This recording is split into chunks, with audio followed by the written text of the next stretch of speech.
Welcome to the Lara Jane Layton Show. This podcast is for you, the person who keeps putting others first. Your self-talk has held you back. You no longer need to take a second seat. Let's explore ways to overcome self-doubt. You can silence that inner bully voice and achieve your full potential. Here's your host, Lara Jane. Hello, listener. It is your host, Lara Jane, and I am so excited to be here with a new best friend.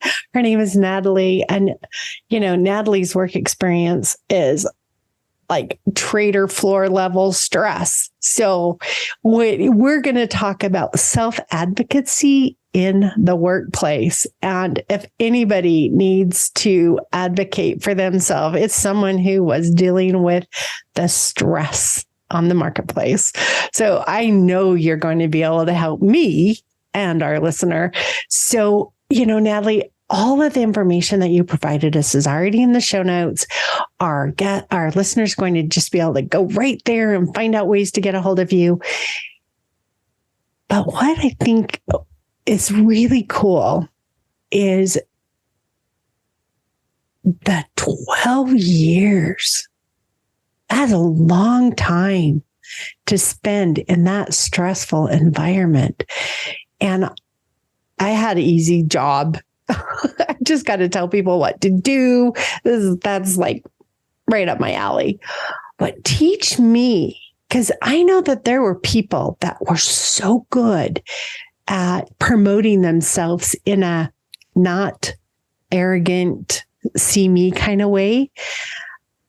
And there were the ones that were just very see me, me. And I hated those people. Mm-hmm. Okay. Hate was kind of strong, but I felt like it's a team. It takes a village. It takes a team. It takes a whole team. But when you're on a team, how do you help shine? How do you make yourself that self-advocate to make sure you are the best you can be? Mm-hmm. Well, first of all, thank you so much for having me. I'm so excited to be here and talk about a topic that is so dear to my heart. It literally changed everything in my career the moment that I realized I needed to start self-advocating for myself in the workplace.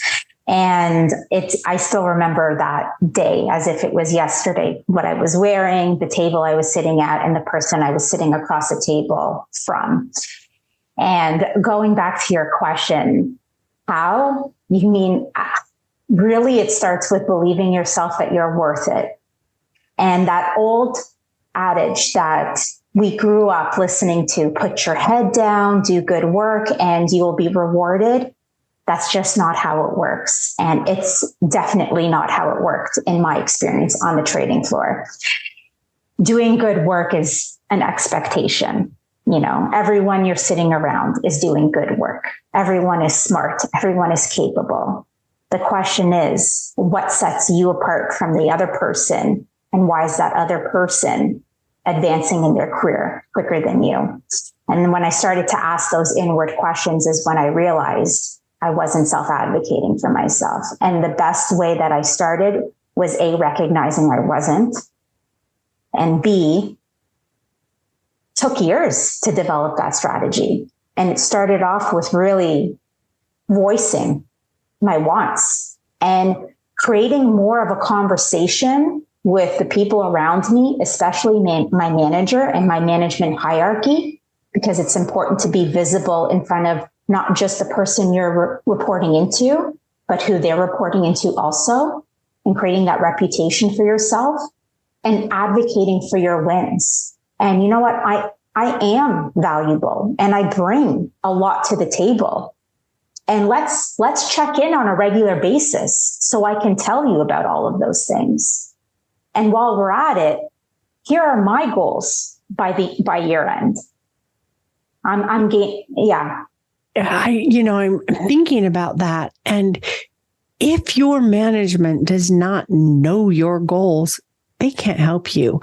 Sometimes we sit around and go, why did they not see what I just did? Why?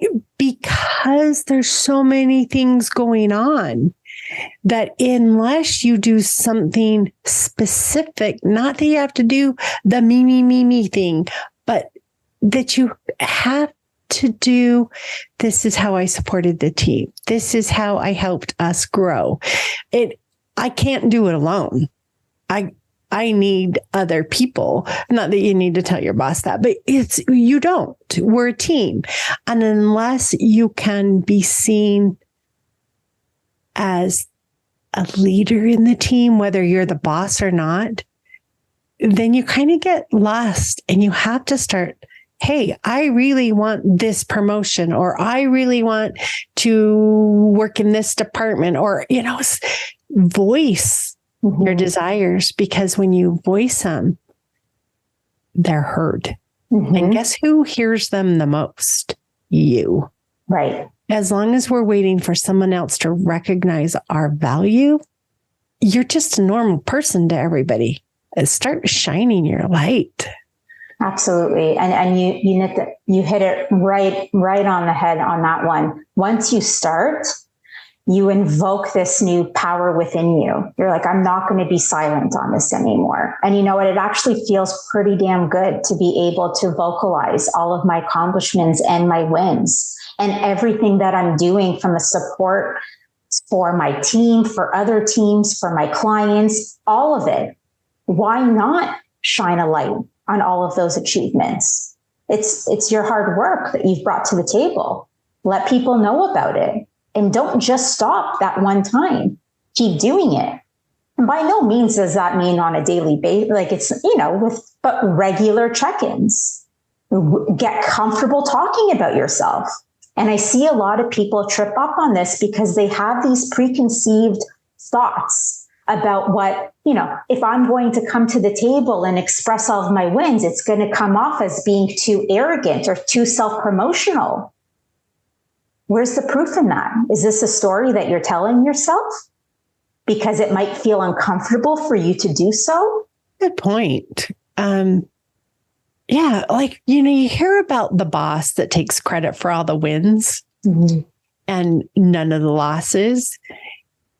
And when does self-advocacy switch from being supporting and helping people see your value to taking on false sense of value? I mean, because there is kind of that balance in there. That person who takes credit for my corporate experience for the last several years was that project manager. I did nothing. I organized the tasks. I made sure people were doing their tasks, but it was not my job to do anything. The tangible, touchable things. Mine was all that touchy-feely that nobody else would ever see. And so when do you switch that line from the team did great to how did I help the team do great? And that one's hard for a lot of us because we don't do things alone. Especially if you're the vice president or the CEO or the C-level, you have a team that has to shine. And so where's that balance between making sure I'm advocating for me, yet still letting everybody else have the value they added to the success too? Yeah, that's a great question. And, I think that there's no perfect scenario in one or the other. I think it's more of a conscious effort the way that I see it, and I always try to position myself in the workplace because I couldn't agree more. It takes a village to do the work that you're doing at work. And in my experience, I always worked with my teams. Whether I was a trader or a salesperson, I always was in a team environment. People relied on me just as much as I relied on them. And it's those daily conversations of, you did a really good job on that trade, or I really like the way you handled that client in this situation. It's that type of recognition that truly creates like a sense of camaraderie and support and advocacy for the team, being able to compliment those around you for good work.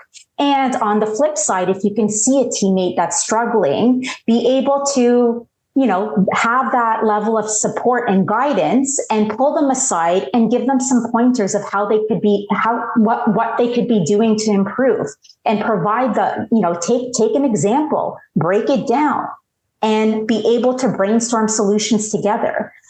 It's that conscious framework of wanting to be better, not just for yourself, but for the team, so that everyone wins in that scenario. While still on the flip side, taking those moments with your manager and your management hierarchy to showcase your individual achievements that move the needle. And in those conversations, whether it's your year-end performance review, your half-year-end performance, wherever, the quarterly, take those moments to truly come to the table prepared, specifically what you did to add to the bottom line, and also what your team did, and create those metrics and those specific data points that helps them to understand when they walk away from the conversation, Laura did that, or Natalie did that. And there's no ambiguity. There's certainty. I love it. And when you're a strong team and you're all pulling your weight, it just works. It just feels natural. And when you get that one person who wants to lead the direction of the team, regardless of what the rest of the team is doing, that hurts. Or when you get that one team member who doesn't want to do anything and wants everybody else to just go ahead, go on your run, that hurts. Mm-hmm. Those are when the team is in jeopardy, or that village. And it's part of self-advocacy is accepting those that on the team that aren't aligned, mm-hmm. and learning to work with them and sharing a voice without telling or making them feel useless.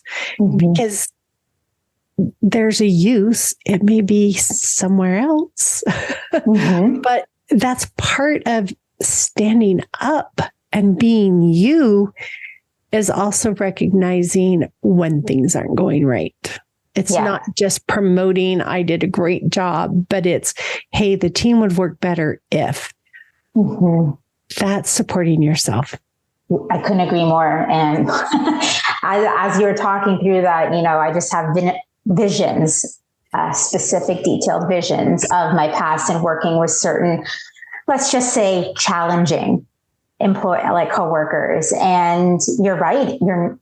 It's just fairy tale to assume that you'll always be paired up with equal-minded, equal hardworking individuals that are aligned to the same purpose and why they're there.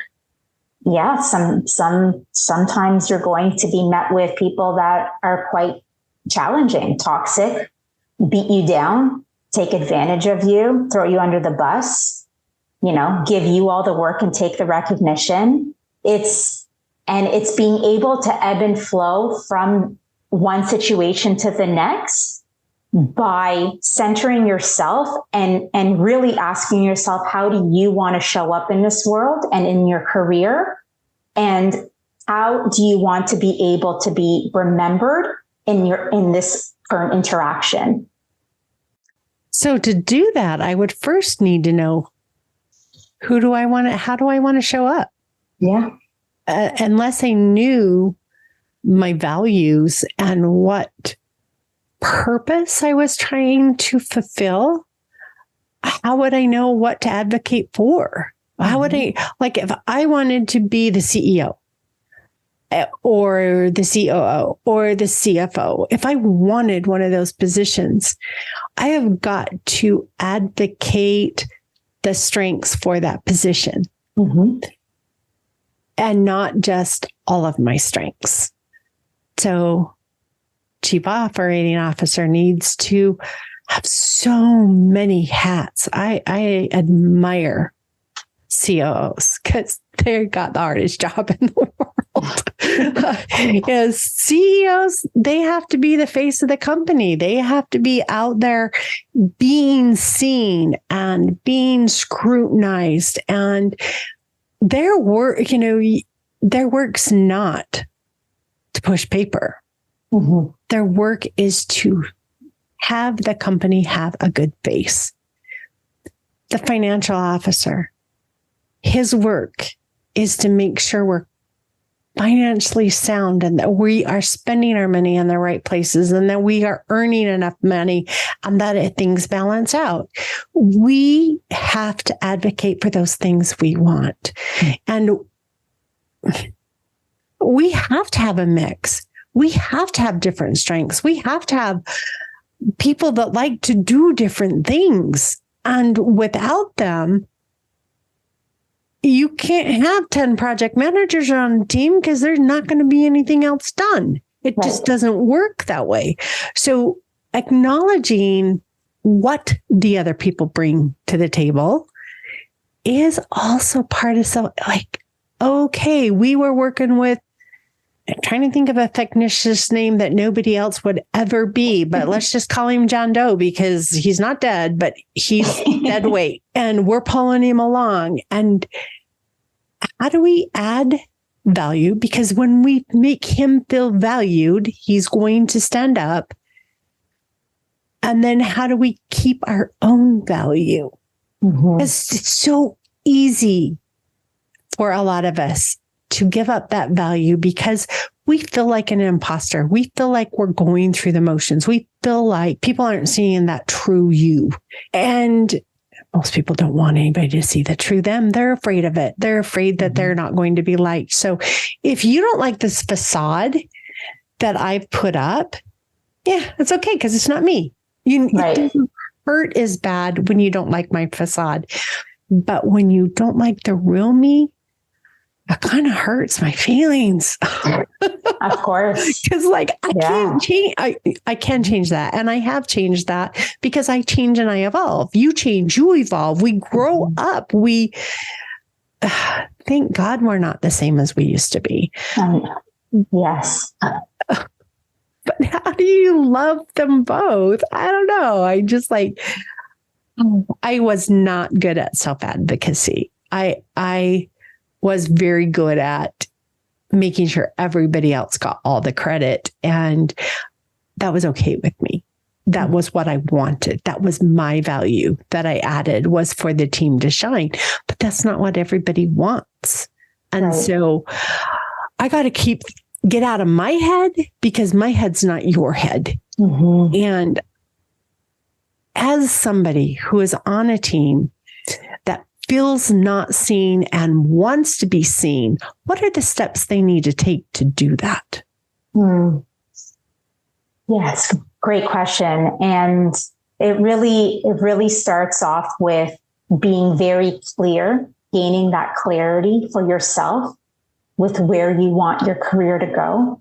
Because without knowing, back to what we were saying earlier, you need to know what you want, and then you have to have the courage to be able to ask for it. Your manager might not know that you're gearing up for that promotion or that pay bonus, like that increase by year end. Make them aware. Have that conversation. But before you can, be very clear with how you see yourself evolving in your career. It starts with that self-reflection of what you want.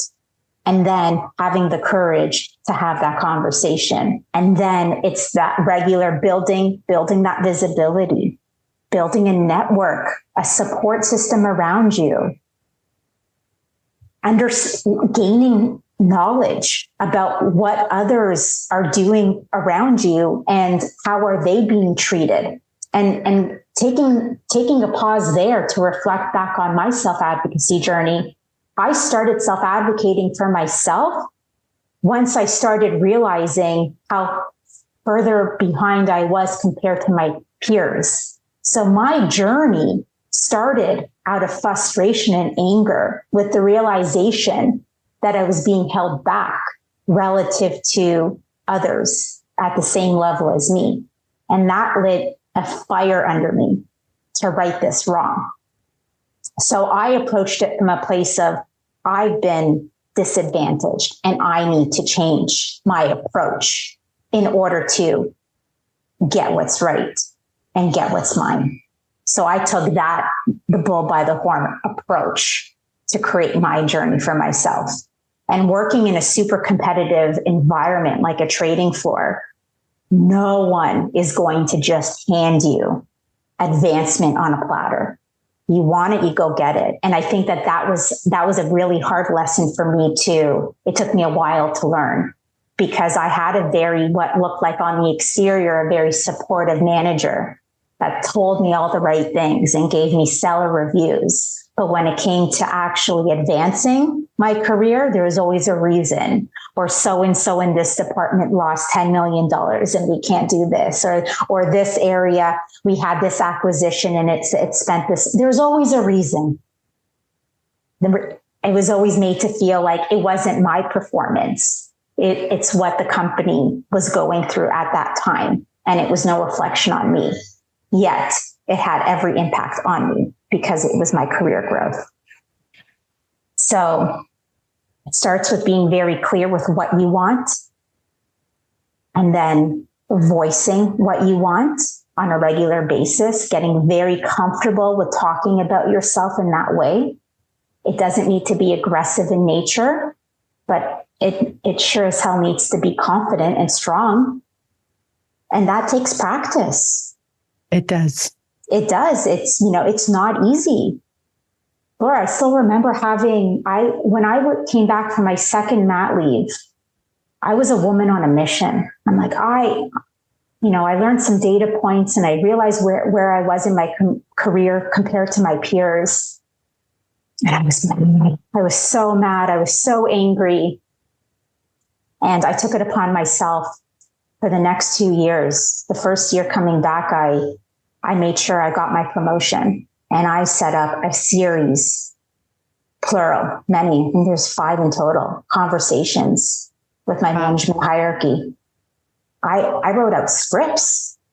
I positioned my communication to each person I was speaking to so I can connect with them on my messaging. Spent hours preparing. And you know what? That practice is what I needed to be confident when that day came to have those conversations, each one of them. And I applied the exact same approach the following year about my pay to close my pay gap. You know what I'm hearing is you switched your mindset from victim to victor. Mm-hmm. And you found you quit letting the establishment be the problem. Mm-hmm. And you took the reins and you made it happen. We are going to take a quick break and get a word from our sponsor. We're going to be right back. And when we come back, we're going to continue this taking the reins back, and also that part of communicating, because they don't know until you've communicated. So we'll be right back. This podcast is sponsored by Lara Jane Coaching. You know you're ready to silence your inner bully voice. Let Lara Jane support you with coaching. To schedule an introduction call, go to larajanelayton.com. Listener, we are back, and this is just a great conversation. One I probably should have had no shoulds. One I could have had a long time ago and been more content in my role. I always loved what I did, but there's that point of feeling recognized that we don't always get, and you don't get it without asking. And I had just a quick story. There was an open position at a place where I worked, and somebody from within the organization applied for that position.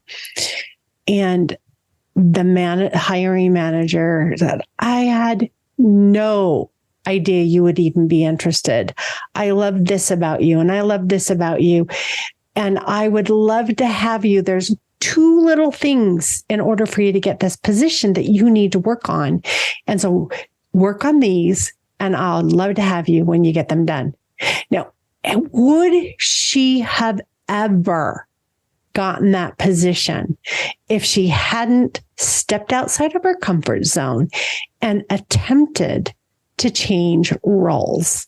So if you need something, the same company can be the perfect place for you. You don't have to change jobs, just departments.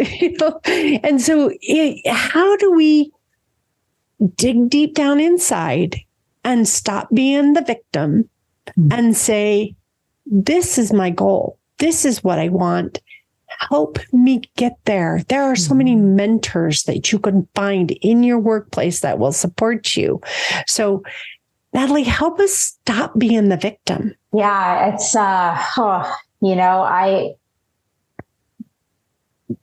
so much emotion comes up thinking back to that time when I realized I was a victim, because you don't know, you live day after day, week after week, all of a sudden years are going by.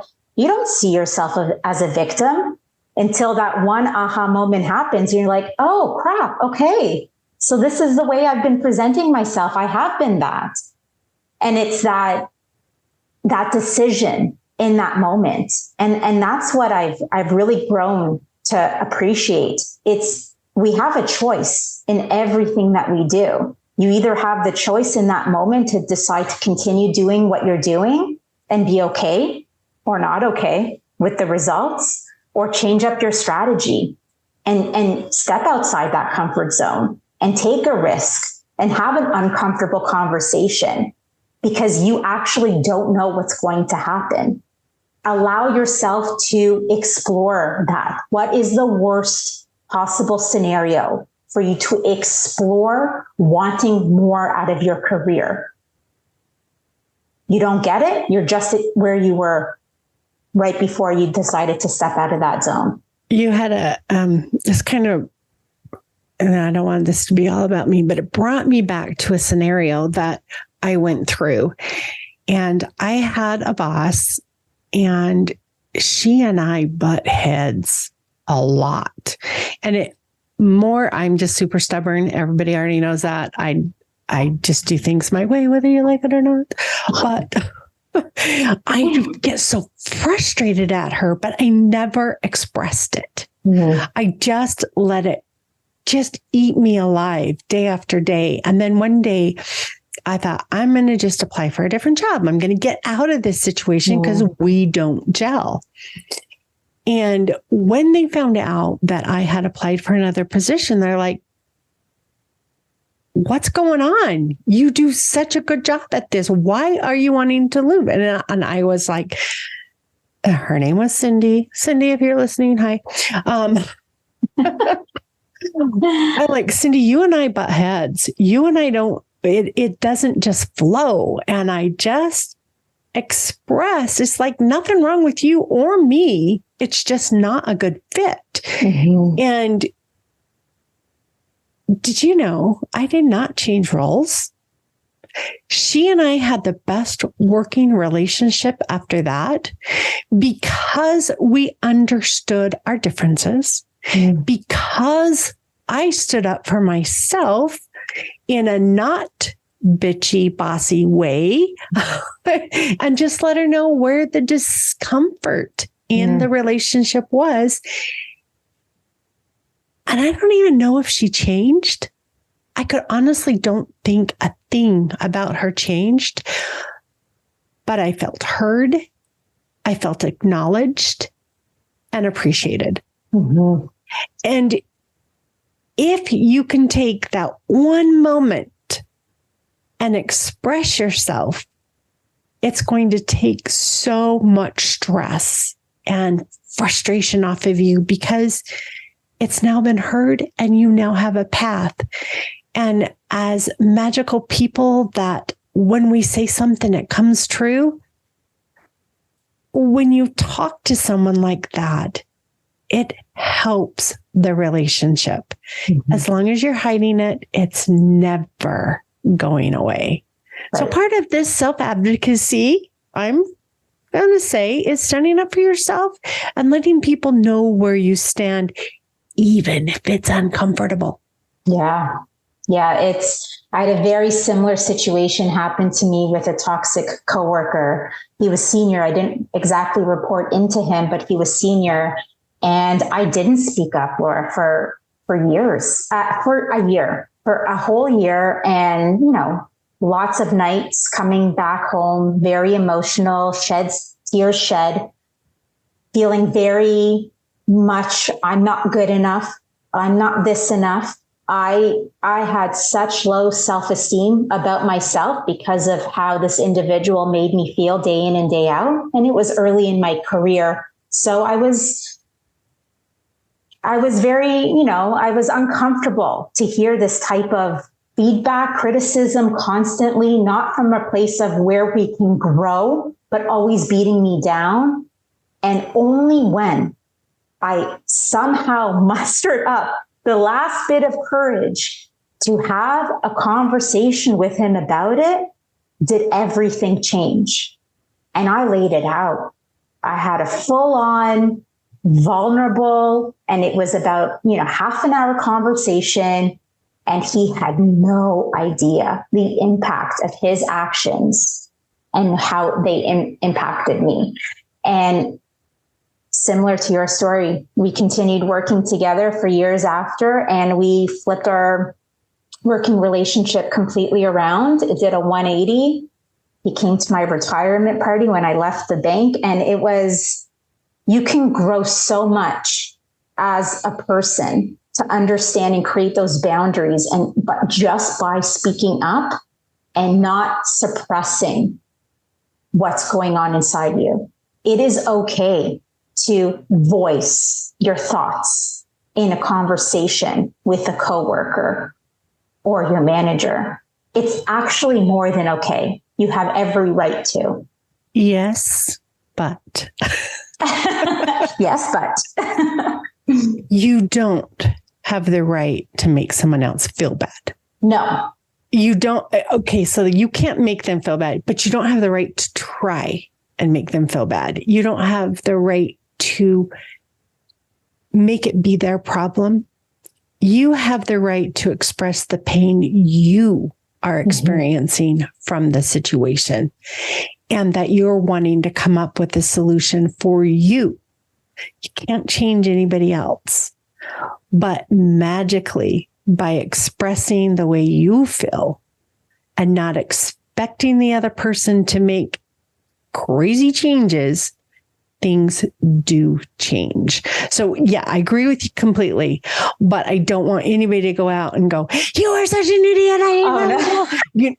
That's not the way to mend a relationship, right? Or to make 100%. Something get better. But yes, saying, "I feel like you are putting me down. I feel like you are taking the credit for what I am doing. And these are my scenarios," and being honest in a open, communicative way that will get you traction. And that's 100% true. It's all about, and going back to that communication piece, it's so important to be able to formulate ideas. And it's not a me versus you scenario. In that type of situation, it's exactly how you put it. It's having a stage to voice how you're feeling and not being afraid to express the impact that the situation has had on you and the solutions you like to explore moving forward. At the end of the day, if the relationship is so toxic and nothing changes, there's no gun to your head. You don't have to stay. And in your situation with Cindy, if the relationship didn't improve, would you have continued to search for a different opportunity? Absolutely. Absolutely. Right? And it's okay.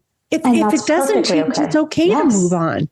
If it fixes it, that's even cooler, because, it takes a while to adjust to any new job and to feel confident in it. So you didn't have to go through that. Exactly. Right. And just by being able to go through that specific situation, at least for me, and I'd love your thoughts on it too, it helped me have conversations about voicing my opinions in a meeting, for example, right? And just being able to use my voice more confidently when I believed in something to be true, it gave me the courage to use it again. Yes, that I even forgot about that completely. But once I saw the magic it did the first time, I was more willing to give it a chance another time or for other situations and even in my personal life, not just at work. When you find that speaking how you are responding and how things are going for you, and it fixes or mends or bridges a gap. You do. Right. You trust yourself so much more. I didn't even think about that. But yes, if I was to go back, it was a huge changing point for more things than just work. Yeah. Wow. And that's typically how these things evolve. And, I see it in my past. You see it in yours. I see it in my clients every day. By making the connection to owning your own path and owning your voice. And like we said, owning your voice doesn't mean that you're berating the person and you're pounding the table and making them feel bad, but owning what you do and being able to share your wins in a way that feels comfortable for you to do so, in a way for you to be able to ask with confidence, I deserve a promotion because of A, B, and C. And I am ready because of this reason and how I demonstrate myself here, and preparing yourself to go after what you want. That takes courage. It takes resiliency. And yes, at the end of the day, you are taking a risk. You're stepping outside of your comfort zone, but no one's going to do it for you. You have to do it for yourself. I'm trying to think through all the steps we've talked about because there's been so many, but I'm thinking number one, recognize that you even have something that you need to stand up for. So unless you know what you want, that number one step's never going to happen. What is it that I want in this workplace? Know your want. Number two, work your want.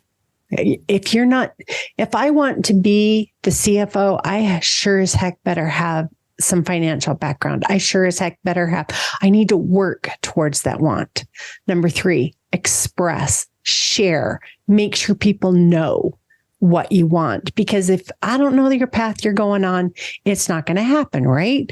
Like I can't help you go down path A if I don't know you want to be on path A. So know, learn, express, use your voice. Stand up. Don't be a victim. That's part of it. Be the victor. Know that you and only you have the power to push through it. That acknowledge that where you're at in life is because of the choices you made, and make a new choice and move on. It's your responsibility. And next, number 5, love your new life.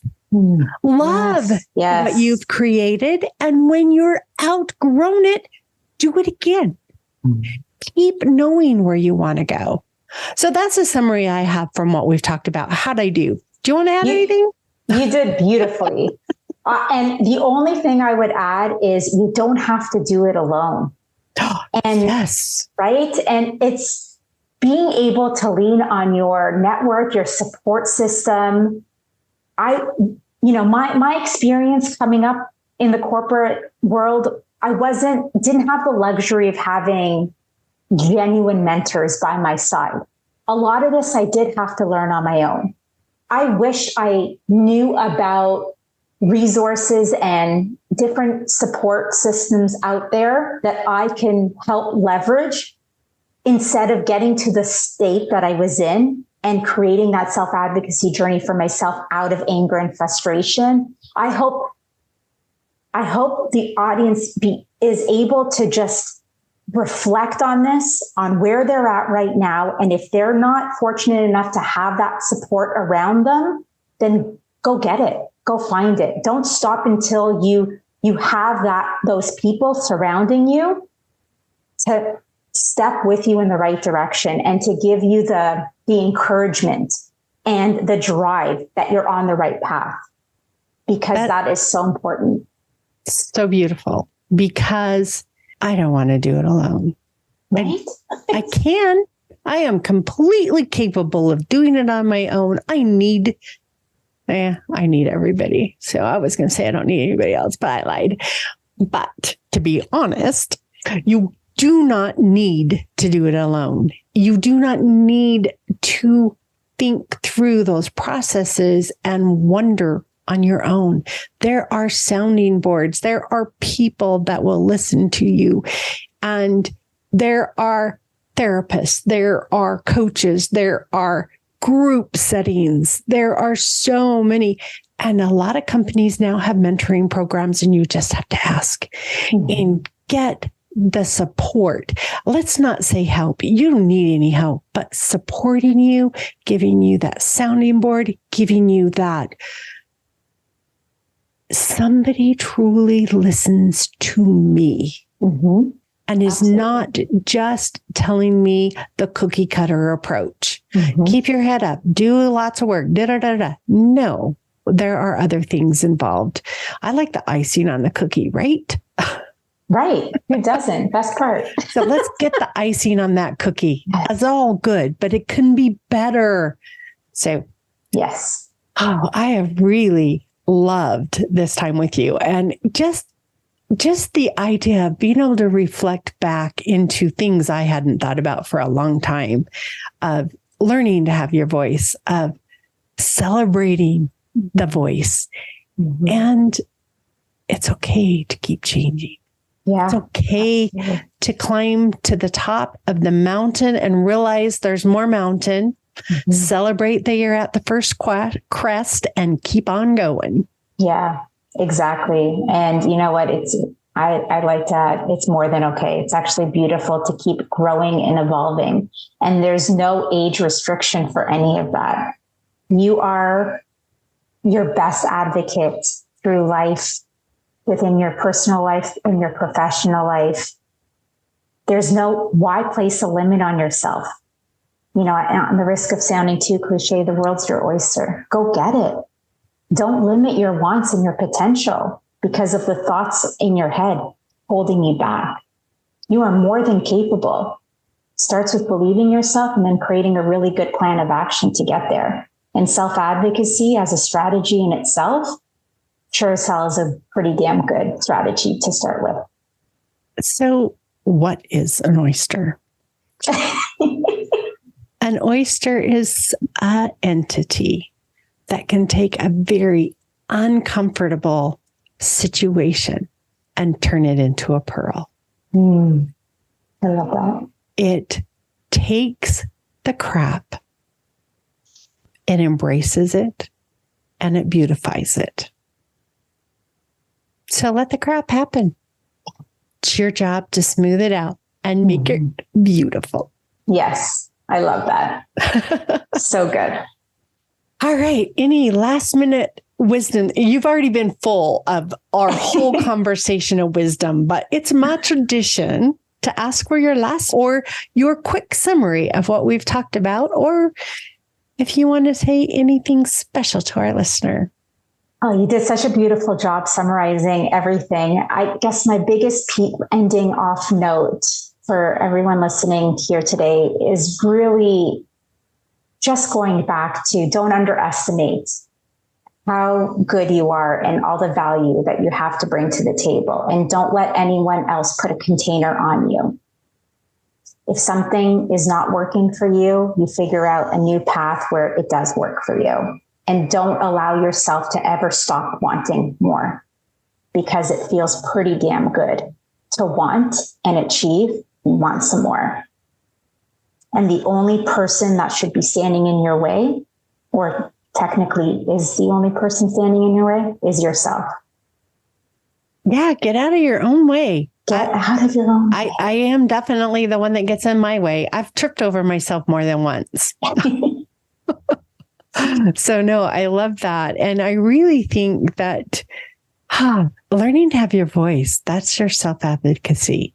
Really. And if you are feeling really uncomfortable in your situation, maybe you're a bird that all their life, your parents and your environment have told you you need to be a fish and you're trying to be a fish.